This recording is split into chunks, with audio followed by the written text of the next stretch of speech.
আপনারা জানেন আমরা প্রথম যখন সংবাদ সম্মেলন করেছিলাম বাংলাদেশ রিপাবলিক পার্টি নিয়ে আসবো তার আগে তখনই বলেছিলাম যে আমরা গতানুগতিক রাজনৈতিক যে ধারা এই ধারাটা আমরা চাই না। আহ, আমরা চাই কিছু ব্যতিক্রমধর্মী কিছু কাজ যেটাতে সমাজের উপকার হবে অ্যাজ ওয়েল অ্যাজ যাদের উদ্দেশ্যে করছি তাদেরও যাতে উপকার হয়।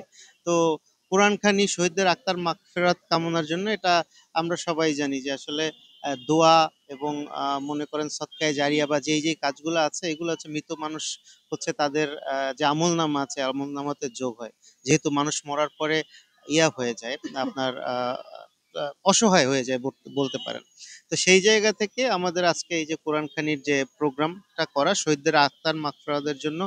আমরা শুধু এই শহীদদের আত্মার মাগফিরাত জুলাইতে যারা শহীদ হয়েছে তারা না, আমরা বিগত 15 বছরে বিগত 16 বছরে যারা ফ্যাসিস্টের নির্যাতনের শিকার শহীদ দেলোয়ার হোসেন সাইদি থেকে শুরু করে সালাউদ্দিন কাদের চৌধুরী যারা এই নির্মমতার শিকার হয়েছে তাদের সকলের আত্মার মাগফিরাত আমরা কামনা করি। এবং আমরা এই এই যে ফ্যাসিস্ট হাসিনার এই বর্বরতা যে করেছে সারা বাংলাদেশে সারা আমাদের দেশবাসীর উপরে বিগত 16 বছর এর বিচার আমরা চাই। আমাদের যারা শহীদ আছে ওনারা কি পেয়েছে এই দেশ থেকে?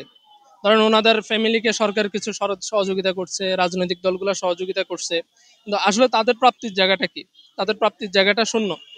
তারা তো কোনো কিছুর আশা ছাড়াই হলো আন্দোলনে এসেছে, জীবন দিয়েছে, আমাদের স্বাধীনতা দিয়ে চলে গেছে। তো আমরা এই জন্য বাংলাদেশ রিপাবলিক পার্টি অন্তত এটা চিন্তা করছি, আমার যারা শহীদ ভাইরা কবরে গিয়েছে তারা অসহায়, এই জন্য তাদের আত্মার প্রতি সৎকায়ে জারিয়া হিসাবে আমরা এই অনুষ্ঠানটা আয়োজন করছি কোরআনখানি। আমরা মনে করি গভর্নমেন্টের তরফ থেকে এই 90% মুসলিমের দেশে এই ধরনের প্রোগ্রামগুলোকে অবশ্যই হাইলাইট করা উচিত। কিন্তু আমরা দেখি আমাদের সংস্কৃতি মন্ত্রণালয় থেকে যে ধরনের প্রোগ্রামগুলো হয় সেখানে আসলে ধর্মীয় যে অনুভূতিটাকে এটাকে বিন্দু বিন্দু পরিমাণ মূল্যায়ন করা হয় না, বিন্দু পরিমাণ না। আমরা যদি সংস্কৃতি মন্ত্রণালয়ের দিকে যাই, আজকে জুলাইয়ের 1 বছর পরে বাংলাদেশের কয়টা ফিল্ম আছে? আমার হলো সংস্কৃতি উপদেষ্টা ফারুকি স্যারের প্রতি প্রশ্ন, কয়টা শর্ট ফিল্ম আপনি করছেন জুলাইকে কেন্দ্র করে? কয়টা নাটক করছেন? কোনো কিছুই না। তার মানে আপনি জুলাইকে ধারণাই করেন না আপনি। আপনার বিষয়টা হলো জুলাই শহীদদের রক্তের উপর দিয়ে আসছেন, কিছুদিন সুবিধা ভোগ করলেন, আপনি চলে যাবেন। কিন্তু ভাই আমরা আসলে কি এটা পারতেছি না। কারণ আমরা সামনে থেকে পাশ থেকে আমার নিজের পাশ থেকে দুইটা ভাইকে দেখছি দাঁড়ায় আছে, আমার সাথে পড়ে গেছে পকেরা বলে, ইনস্ট্যান্ট ডেট। তো আমরা এই জন্য এটা মানে নিতে পারি না যে যখন আসলে কেউ জুলাইকে বিক্রি করে খায়। আমরা যদি এখন ঢাকা ইউনিভার্সিটির দিকে তাকাই, সমন্বয়কদের মাঝে ক্রেডিট বাজি, ধরেন হলো বাকশাস সে শিবিরকে গালিগালাজ করতেছে, শিবির বাকশাসকে করতেছে, সবাই ক্রেডিট, সবাই হলো জুলাইয়ের পূর্ববর্তী ক্রেডিট নিয়ে কথা বলতেছে। কিন্তু জুলাই পরবর্তী সময় বাংলাদেশ কি জন্য ব্যর্থ? এ দায়িত্ব কার? এ দায়িত্ব নাইদের নিতে হবে না? এ দায়িত্ব হাসনাতের নিতে হবে না? আক্তার বাইন নিতে হবে না? অবশ্যই নিতে হবে। আপনি যদি জুলাইয়ের পূর্বের ক্রেডিট নেন, অবশ্যই জুলাইয়ের পরবর্তী বাংলাদেশের যে বিপর্যয়, বাংলাদেশের যে সুষ্ঠু একটা ধারা প্রবর্তিত হয় নাই, রাজনৈতিক যে অস্থিতিশীলতা, সবগুলোর ক্রেডিটই কি আপনাকে নিতে হবে? ক্রেডিট নিলে হলে আপনার দুর্নামও নিতে হবে। তো আমাদের একটাই বিষয়, জুলাইয়ের এই সময় আসা এখনো কিছুটা সময় আছে, জুলাইয়ের শক্তিগুলা ঐক্যবদ্ধভাবে ঐক্যবদ্ধভাবে এই দেশের শান্তিটা প্রতিষ্ঠা করুক। বাস এতটুকু আমাদের চাওয়া। আপনারা জানেন গত বছরের 5 আগস্ট স্বৈরাচার হাসিনা ছাত্র জনতার অভ্যুত্থানের ফলে বাংলাদেশ ছেড়ে পালিয়ে আজকে ভারতে অবস্থান করেছে। এই পালানোর পিছনে মূল যে ক্রীড়নক ছিলেন তারা হলো শহীদ। এই শহীদদের আত্মত্যাগের কারণে এই রাস্তাটা পিচ্ছিল হয়েছে। আগে রাস্তাটা ছিল খসখসে, হাঁটা যেত না।